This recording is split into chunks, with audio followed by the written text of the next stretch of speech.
Welcome to my channel. আমি সাহেনা নওয়াজ আজ আপনাদের সামনে নিয়ে এসেছি মাটন কাবাবের রেসিপিটা নিয়ে। জুসি ও মুচমুচে স্বাদের এবং স্পেশাল মশলা দিয়ে পুর দেওয়া এই কাবাবটি খেতে দারুণ।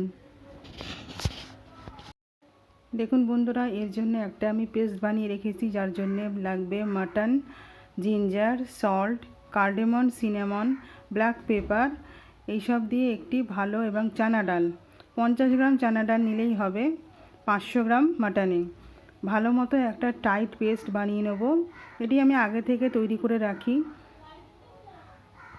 তাতে দিয়ে দেবো 1 চা চামচ ছোটো চামচের গুঁড়ো লঙ্কা, মশলা গরম মশলা 1 চা চামচ। প্লিজ যারা যারা দেখছেন তারা আমার চ্যানেলটি সাবস্ক্রাইব করে দিন, লাইক ও শেয়ারও করে দিন। এবার এতে দিয়ে দেবো একটা ছোট সাইজের পেঁয়াজ ভাজা,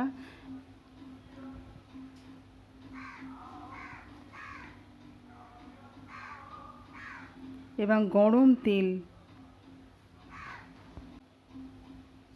আমার কোনো রেসিপিতেই কোনো হিডেন মশলা নেই। আমি যা মশলা ইউজ করি বেশিরভাগটাই আমি দেখানোর চেষ্টা করি, যাতে আমরা যে স্বাদটা পাই সেই স্বাদটা আপনারাও পান। একটি ডিম, সব কিছু দেওয়া হয়ে গেলে খুব ভালোভাবে মিক্স করে নিন, যাতে মশলাগুলো কোথাও আলাদা আলাদাভাবে গোটা গোটা না থাকে। এবার আপনার মনের মতো ছোট বা বড় সাইজ গোল গোল পিসেস বানিয়ে নিন।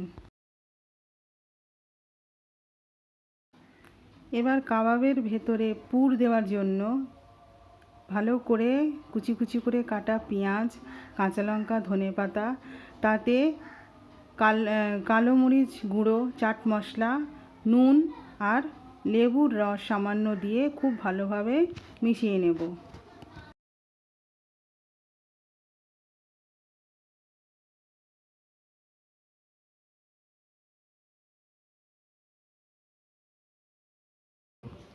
এবারে গোল গোল করে রাখা কাবাবগুলির মাঝখানে হোল করে ওতে পুরগুলো দিয়ে আবার গোল করে নেব।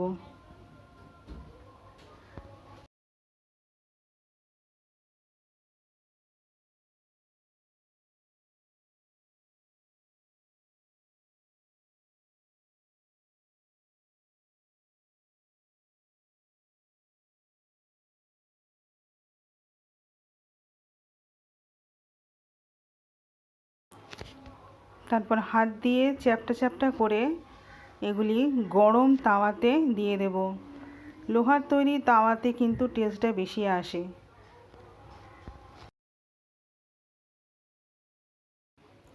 হয়তো অনেকেই ননস্টিকি যে প্যানগুলো হয় সেগুলি ইউজ করে, কিন্তু তার থেকে লোহার তাওয়াতে টেস্ট কিন্তু অনেক ভালো আসে। এইভাবে বানিয়ে নিন ক্রিস্পি কাবাব।